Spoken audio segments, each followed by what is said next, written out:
Horas Samanginang, selamat pagi. Senang kita bisa bertemu kembali pada hari ini. Sebelum kita memulai kegiatan kita, marilah kita disapa oleh firman Tuhan yang tertulis dalam kitab Mazmur pasal 19 ayat yang ke-13. Siapakah yang dapat mengetahui kesesatan? Bebaskanlah aku dari apa yang tidak kusadari. Dalam bahasa Batak dikatakan, tungi sema uboto akahaliluon, saya sama dohok dosa akan asahuboto. Demikian firman Tuhan. Bapak Ibu, amanginang dikasihi Tuhan, tentulah kalau kita dalam keseharian kita bicara tentang kesalahan, dosa, kesilapan, keterbatasan, pastilah kita pernah melakukan itu.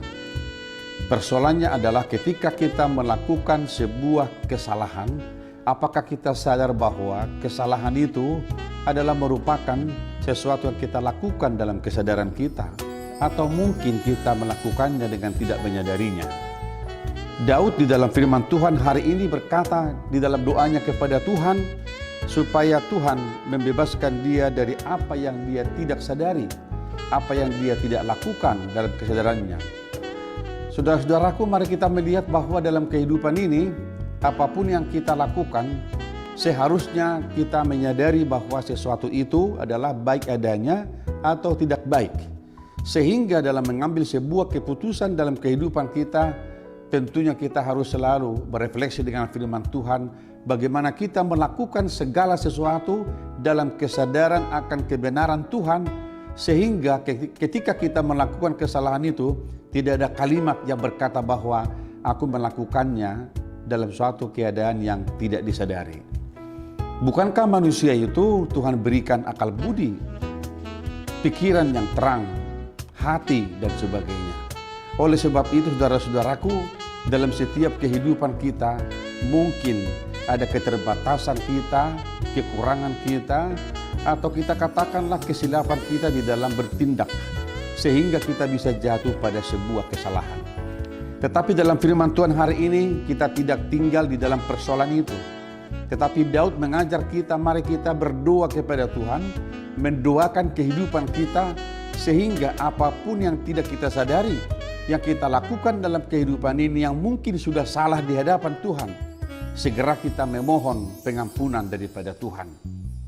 Saudaraku, Tuhan sungguh mengerti dan memahami keadaan kita. Di saat kita lemah, di saat kita mengalami pergumulan, mungkin terkadang kita tidak menyadari apa yang kita lakukan lewat kata-kata kita, lewat pikiran kita, bahkan lewat perbuatan kita. Tetapi hari ini, firman ini mengajak kita saudara-saudaraku, mari datang kepada Tuhan. Memohon kepada Tuhan, supaya Tuhan mengampuni jika kita melakukan kesalahan yang mungkin tidak kita sadari kita lakukan dalam kehidupan kita. Saudaraku, tidak ada orang yang bisa lari dari hadapan Tuhan ketika dia melakukan segala kesalahan itu.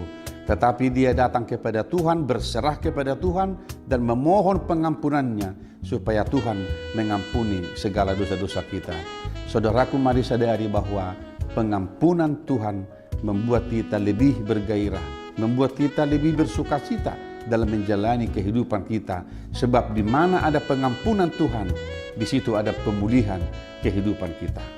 Mari kita melakukan pekerjaan kita hari ini dengan penuh semangat, dengan penuh sukacita, dan kita berdoa apa yang kita kerjakan hari ini kiranya boleh menjadi kemuliaan Tuhan. Saudaraku, di masa pandemi ini kita masih harus menjaga kesehatan kita dengan memakai masker di ruangan tertutup, dan kita harus rajin mencuci tangan dan jauhi kerumunan supaya kita boleh tetap sehat di dalam kehidupan kita. Tuhan memberkati kita hari ini. Amin. Kita berdoa. Bapa, Engkau sungguh mengenal diri kami dalam segala kelemahan, keterbatasan, kekurangan, bahkan dalam keberdosaan kami. Mungkin kami pernah jatuh kepada dosa yang tidak kami sadari. Tuhan, ampuni kami dan pulihkanlah kehidupan kami supaya kami layak menerima berkat-Mu. Terima kasih Bapa. Kami berdoa di dalam nama Tuhan Yesus Kristus Tuhan kami. Anugerah dari Tuhan kita Yesus Kristus, kasih setia dari Allah Bapa, dan persekutuan dengan Roh Kudus menyertai dan memberkati saudara-saudara hari ini sampai selama-lamanya. Amin.